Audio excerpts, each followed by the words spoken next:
clean and prep. Camouflage your concrete. Yeah. You need to clean the concrete well and allow it to dry.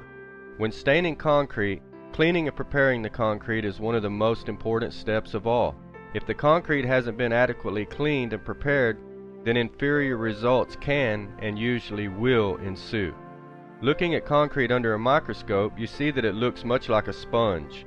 Though it appears to be smooth on the surface and to the naked eye, it is actually very porous, just like a sponge is. The need to clean the surface is obvious and fairly easy, but it's what stays trapped in the pores of the concrete that will work against you. This is the piece of the puzzle that makes the difference. We recommend to do an overall scrub using water mixed with trisodium phosphate, or TSP for short. TSP is really just a strong detergent, and it's really good for cleaning concrete. After you have scrubbed it with the TSP, you need to rinse it really well with 2 or 3 clean water rinsings to make sure that you get it up. But first, before you do your final clean, ensure that the concrete is free from any and all contaminants. Make sure there's no curing agents or waxes or paint or glue or oil or grease or anything like that. If there is, make sure you spot scrub or strip that area and get that cleaned up. Then do your TSP clean for your final clean down with a couple clean water rinsings. Whenever you do clean and prep, it's important to not use acids or any kind of a concrete etching product to clean it with.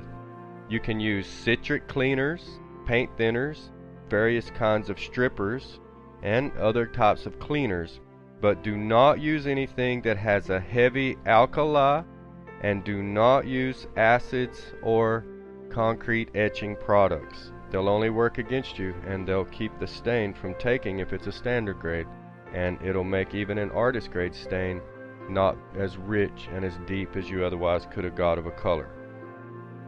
If you need to sand the surface, then that is acceptable. A lot of times whenever you have glues, like glue down carpet or linoleum or that sort of thing, then you'll peel that up, and then you will use a heavy duty glue remover, and you'll use that glue remover and scrapers to scrub it and scrape it and get it cleaned up to the best of your ability, and then you may need to lightly sand it after that. So if you have a lot of glues, a lot of heavy glues, or if you have a curing agent, or if there's paint, then you're usually going to have to lightly sand it. If you do need to sand it, then you can use a commercial floor sander. You can rent those at your local tool and equipment rental centers. It's the same type of a floor sander that they use on wood floors. Or you could use a floor buffing machine and put the sanding disc on it, and that would work too. So don't be afraid to lightly sand the floor if that's what you need to do.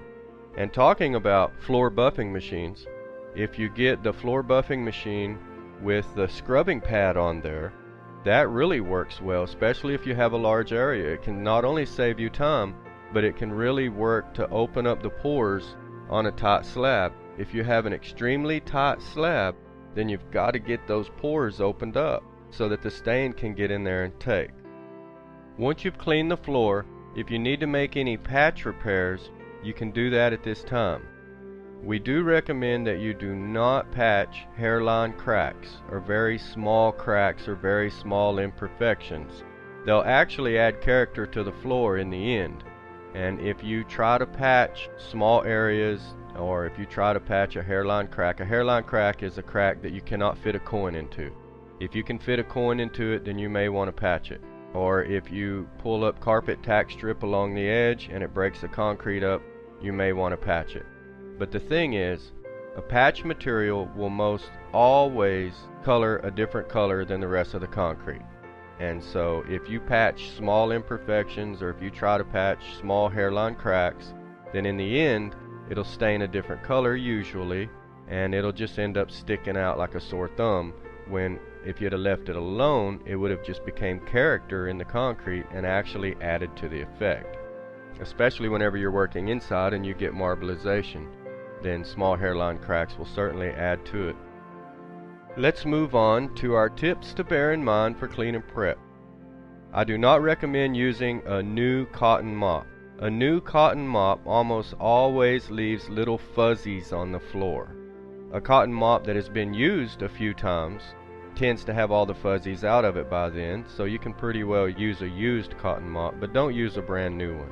If you're going to use a brand new mop, I would highly recommend that you use a synthetic mop so that you don't get the little fuzzies on the floor. Of course, a mop bucket is recommended.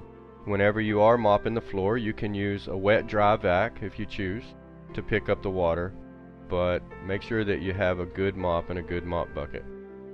If you have a wax on the floor, you can use a commercial wax remover or a commercial wax stripper, or a lot of times Simple Green will remove wax really well. If you have oil or grease on the floor, or if you're doing a patio where you had your barbecue grill set up, then you'll almost always have grease or oil. Or if you're doing an area outside on a driveway or a garage, or a lot of times if it's new construction and it's where they've put in metal pipe like the HVAC unit, then they'll thread that pipe and they'll cut it, and they use oil with those threaders and cutters in order to not dull out their blades. So if you have an area where you have oil or grease, be sure and use a good concrete degreaser. You use the concrete degreaser to lift that out of the pores, and then after that you would still need to do your final clean with TSP and a couple clean water rinsings. You can use a power washer or a water hose whenever you're doing a project outside especially. The thing about a power washer is a lot of times it'll deep clean into the pores and you won't really even have to use the TSP. TSP is good for deep cleaning in the pores, and so don't be afraid to use it even if you're outside. Another thing that was mentioned before is whenever you pour water onto the concrete, if it beads up or if it doesn't readily soak into the concrete, if it just sits there, then the stain's not going to be able to soak in either. So whenever you are doing your clean and prep, be sure and keep an eye out, is the water readily soaking into the concrete? Because if it absorbs right in, then the stain should also be okay. An important tip is to make sure that you have an entry and an exit point with a means to clean off or remove your shoes whenever you're going in and out. You could have towels down to wipe your feet on.